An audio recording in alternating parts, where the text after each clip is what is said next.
High, আগের দিন যে রজনীগন্ধার গাছগুলো জলে ভিজিয়ে রেখেছিলাম যাতে মাটিগুলো নরম হয়ে যায়, আজকে এইটা সব পরিষ্কার করে এখন সমস্ত টিপগুলোকে আলাদা করব। সবগুলো না পারি, যতগুলো এখন বসাবো ততগুলো তো আলাদা করব, তারপরেই বসাবো। কি বলো তো, এই গাছের একটাই প্রবলেম কি হয়, এই গাছ একটা তখন লাগাবে ওখান থেকে এত চারা হয়ে যাবে, তারপর যদি ওগুলোকে তুমি আলাদা করে না লাগাও ওখান থেকে তো একটা ফুলও আসবে না, কিচ্ছু না। তার জন্য এটাকে আলাদা করতেই হবে, মাস্ট একদম। এখন আমি মারামারি বলো, যুদ্ধ বলো, যাই বলো, এখন সবগুলোকে টেনে হিঁচড়ে সব আলাদা করব। পুরো একদম লড়াই শুরু হয়ে গেছে আমার।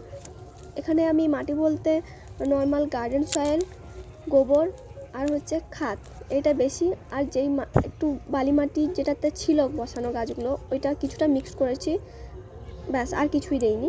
এখন এগুলোকে আলাদা করে জাস্ট কয়েকটা এইটাতে ধরবে, ওটাতে লাগাবো।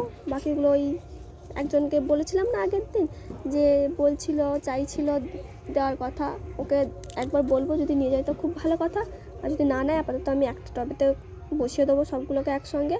আবার দেখা যাক নেক্সট কিছু যদি ঝুড়ি হোক বা কোনো বালতি হোক কিছু যদি পাই, তো ওটাকে আমি আবার রিপোর্টিং করার ব্যবস্থা করব।